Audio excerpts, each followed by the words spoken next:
Hello, YouTube viewers and subscribers to Redneck Computer Tech. Well, I am a computer technician, but I'm not a mechanic, so I don't know much about cars. I know enough to fix them sometimes, not enough to troubleshoot. Anyway, earlier this, last week on Saturday, I sold my Eagle Talon. It was acting up strange, and I just didn't know what exactly to do with it. Sold it for $600. Now, $600 means you're buying a car that may or may not work. And a lot of people don't understand that you can take your car to the junkyard for about $400. That's here in Columbus. Other places it could be more, it could be less. Anyway, they pretty much got a car for $200 above what a junkyard would pay for it. So I loaned them my donuts from my other car, my Mitsubishi Eclipse, so they could drive it home, due to I sold it with only 2 tires. And then 2 rims with 2 more tires, but the tires were not attached to the rims. And the vehicle was running to a point where it was able to be driven to the person's house. Which, that ain't bad, I guess, but there was minor problems with it.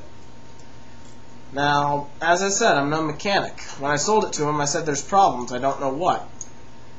He brought his own mechanic over, and his mechanic said, yeah, we'll get it done for $600.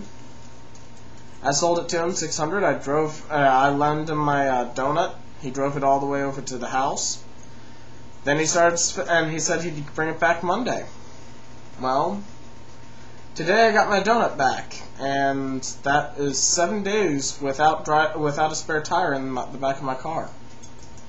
That's very scary if you want to think about it. 7 days with no 7 days with no safety net.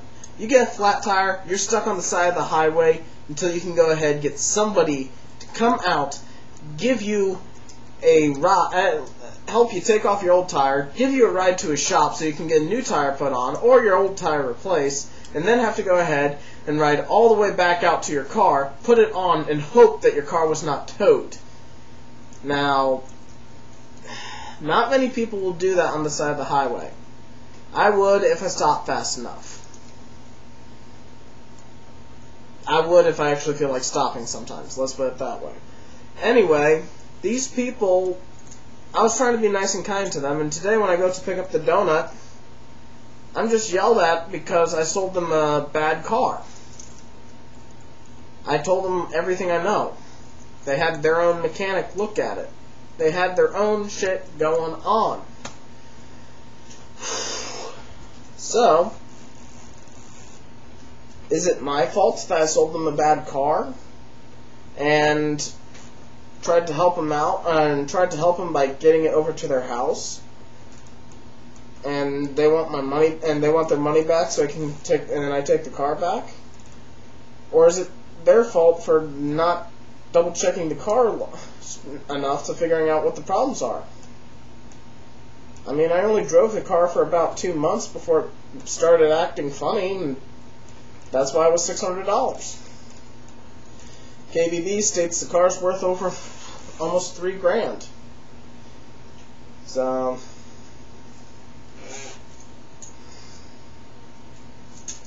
I mean, somebody's going to listen to this and probably put on there saying, Don, you suck, you da-da-da. And then somebody's going to probably shoot me later tonight because of the shit I've done. Anyway, I'm going to go out and have a little bit of fun meeting up with a friend of mine who doesn't even use the internet, so he'll never see this video. He'll only hear my side of the story. Well, I guess a lot of you have only heard my side of the story. If you want to hear the rest of the story, you can go ahead and call up the buyer of the car. His name was Daniel Travis. You can call him up at 614-207-8939. Or you can call up his brother, Rob, their mechanic that came out and looked at it, at 614-483-6351. Now, some of you may remember Rob due to he fucked my sister. Now, that is another reason why probably me selling them a bad car would be against me. Yeah, you fucked my sister, I fuck you. Yeah, right. Anyway, I'm gonna go out and meet up with my friend who will probably never see this video for another year or two.